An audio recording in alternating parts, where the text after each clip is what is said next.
नाड़ी दोष होने पर विवाह होना लगभग नामुमकिन हो जाता है। नाड़ी दोष होता क्या है, आज हम लोग नाड़ी दोष के बारे में समझेंगे।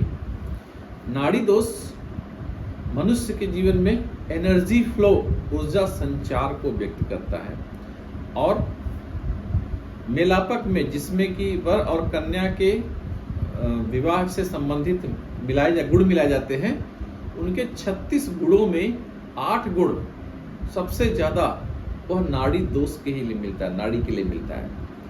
नाड़ी कितने तरह की होती है? नाड़ी 3 तरह की होती है।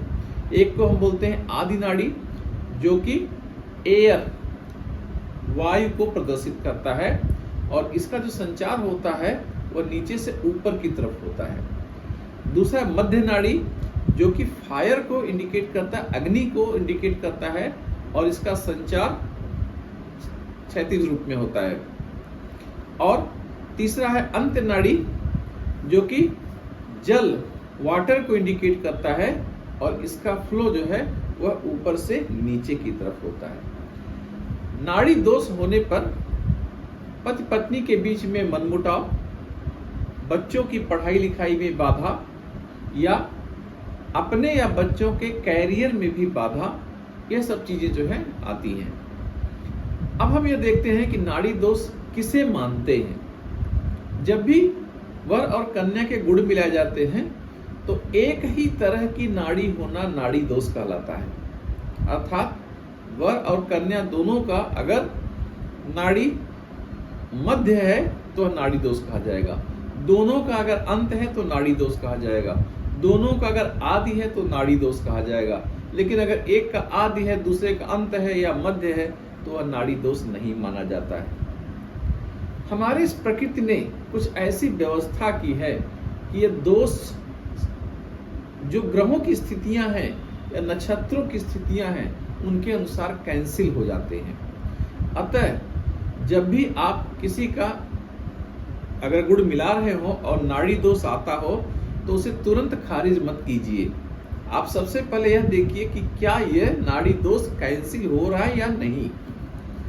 इसके कैंसिल होने का पहला जो पार्ट है वो ये है कि अगर वर और कन्या दोनों का जन्म एक ही नक्षत्र में हो लेकिन अलग अलग चरणों में हो तो नाड़ी दोष नहीं माना जाएगा। अर्थात जैसे कि हमने एग्जाम्पल ले लिया मेष राशि के अश्विनी नक्षत्र के लिए, जो पहला नक्षत्र है अश्विनी नक्षत्र।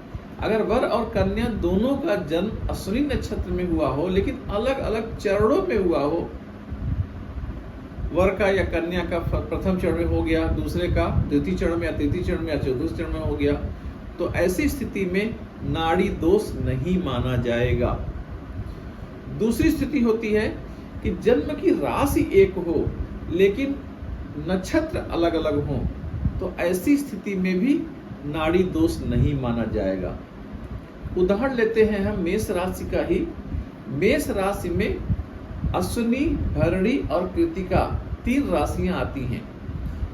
अगर वर का जन्म अश्विनी में हुआ हो, कन्या का भरणी में हुआ हो, या उल्टा भी हम देख सकते हैं, कन्या का जो है अश्विनी नक्षत्र में हुआ और वर का भरणी नक्षत्र में हुआ, तो ऐसी स्थितियों में भी नाड़ी दोष नहीं माना जाएगा।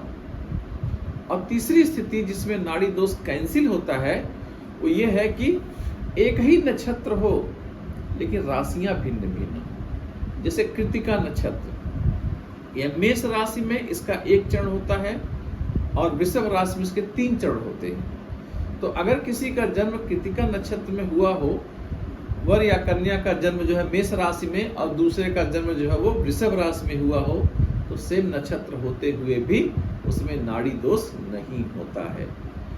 ज्योतिष को समझिए। ज्योतिष में जितने भी दोष अगर कोई होते हैं तो ज्योतिष उसका समाधान भी प्रोवाइड करता है। भ्रमित मत होइए। आपको अगर ये चैनल अच्छा लगता है तो उस चैनल को सब्सक्राइब कीजिए। हम आपके लिए और भी ज़्यादा जानकारियाँ लेकर के आते रहेंगे। बहुत बहुत धन्यवाद।